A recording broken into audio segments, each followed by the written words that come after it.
Rightfully used, they will work veritable miracles in human relations. Admitting one's own mistakes, even when one hasn't corrected them, can help convince somebody to change his behavior. This was illustrated more recently by Clarence Zerkierson of Timonium, Maryland, when he discovered his 15-year-old son was experimenting with cigarettes.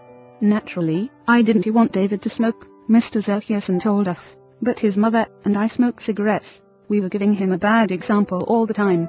I explained to Dave how I started smoking at about his age and how the nicotine had gotten the best of me, and now it was nearly impossible for me to stop. I reminded him how irritating my cough was, and how he had been after me to give up cigarettes not many years before. I didn't exhort him to stop, or make threats, or warn him about their dangers. All I did was point out how I was hooked on cigarettes, and what it had meant to me. He thought about it for a while, and decided he wouldn't smoke until he had graduated from high school. As the years went by, David never did start smoking, and has no intention of ever doing so. As a result of that conversation, I made the decision to stop smoking cigarettes myself, and with the support of my family, I have succeeded. A good leader follows this principle. Principle 3: Talk about your own mistakes before criticizing the other person. For no one likes to take orders. I once had the pleasure of dining with Miss Ida Tarbell, the Dean of American Biographers. When I told her I was writing this book, we began discussing this all-important subject of getting along with people, and she told me that, while she was writing her biography of Owen D. Young, she interviewed a man who had sat for 3 years in the same office with Mr. Young. This man declared that during all that time he had never heard Owen D. Young give a direct order to anyone. He always gave suggestions, not orders. Owen D. Young never said, for example, do this or do that, or don't you do this or don't you do that. He would say, you might consider this, or do you think that would work? Frequently he would say, after he had dictated a letter, what do you think of this? In looking over a letter of one of his assistants, he would say, maybe if we would phrase it this way it would be better. He always gave people the opportunity to do things themselves. He never told his assistants to do things. He let them do them, let them learn from their mistakes. A technique like that makes it easy for a person to correct errors.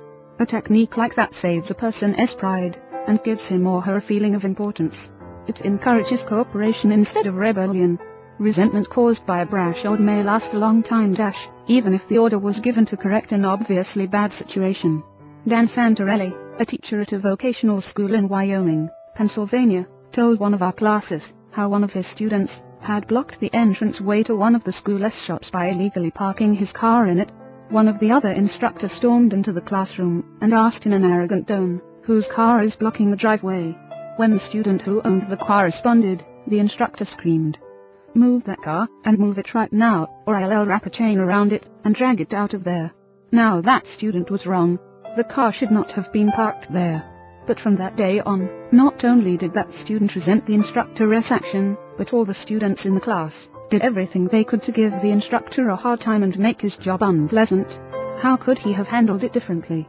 If he had asked in a friendly way, whose car is in the driveway? And then suggested that, if it were moved, other cars could get in and out, the student would have gladly moved it, and neither he nor his classmates would have been upset and resentful. Asking questions not only makes an order more palatable, it often stimulates the creativity of the persons whom you ask. People are more likely to accept an order if they have had a part in the decision that caused the order to be issued. William MacDonald of Johannesburg, South Africa, the general manager of a small manufacturing plant specializing in precision machine parts, had the opportunity to accept a very large order. He was convinced that he would not meet the promised delivery date.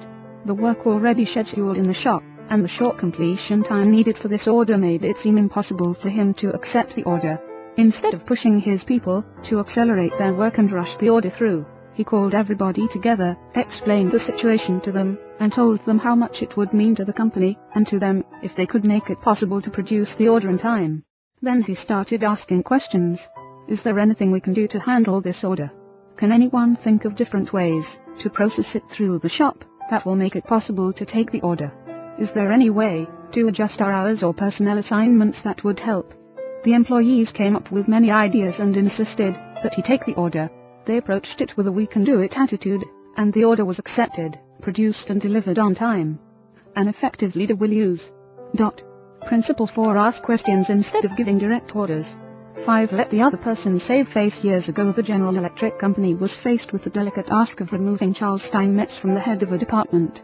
Steinmetz, a genius of the first magnitude, when it came to electricity, was a failure as the head of the calculating department. Yet the company didn't dare offend the man. He was indispensable and highly sensitive. So they gave him a new title. They made him consulting engineer of the General Electric Company, a new title for work he was already doing, and let someone else head up the department. Steinmetz was happy. So were the officers of GE. They had gently maneuvered their most temperamental star, and they had done it without a storm, by letting him save face. Letting one save face. How important, how vitally important that is. And how few of us ever stop to think of it. We ride roughshod over the feelings of others, getting our own way, finding fault, issuing threats, criticizing a child or an employee in front of others, without even considering the hurt to the other person's pride. Whereas a few minutes' thought, a considerate word or two, a genuine understanding of the other person's attitude, would go so far toward alleviating the sting. Let us remember that the next time we are faced with the distasteful necessity of discharging or reprimanding an employee, firing employees is not much fun. Getting fired is even less fun. I am quoting now from a letter, written me by Marshall A. Granger, a certified public accountant. Our business is mostly seasonal. Therefore we have to let a lot of people go after the income tax rushes over. It's a byword in our profession, that no one enjoys wielding the axe. Consequently, the custom has developed of getting it over, as soon as possible, and usually in the following way. Sit down, Mr. Smith. The season's over, and we don't seem to see any more assignments for you. Of course, you understood you were only employed for the busy season anyhow, etc., etc. The effect on these people is one of disappointment and the feeling of being let down. Most of them are in the accounting field for life, and they retain no particular love for the firm that drops them so casually. I recently decided to let our seasonal personnel go with a little more tact and consideration. So I call each one in only after carefully thinking over his or her work during the winter. And I've said something like this. Mr. Smith, you've done a fine job. If he has. That time we sent you to Newark, you had a tough assignment. You were on the spot, but you came through with flying colors, and we want you to know the firm is proud of you. You've got the stuff, you're going a long way, wherever you're working. This firm believes in you, and is rooting for you, and we don't want you to forget it. Effect. The people go away feeling a lot better about being fired. They don't feel let down. They know if we had worked for them, we'd keep them on. And when we need them again, they come to us with a keen personal affection. At one session of our course, 2 class members discussed the negative effects of fault-finding versus the positive effects of letting the other person save face. Fred Clark of Harrisburg, Pennsylvania, told of an incident that occurred in his company. At one of our production meetings, a vice president was asking very pointed questions of one of our production supervisors regarding a production process. His tone of voice was aggressive, and aimed at pointing out faulty performance on the part of the supervisor. Not wanting to be embarrassed in front of his peers, the supervisor was evasive in his responses. This caused the vice president to lose his temper, berate the supervisor, and accuse him of lying. Any working relationship that might have existed prior to this encounter was destroyed in a few brief moments. This supervisor, who was basically a good worker, was useless to your company from that time on. A few months later he left our firm, and went to work for a competitor, where I understand he is doing a fine job.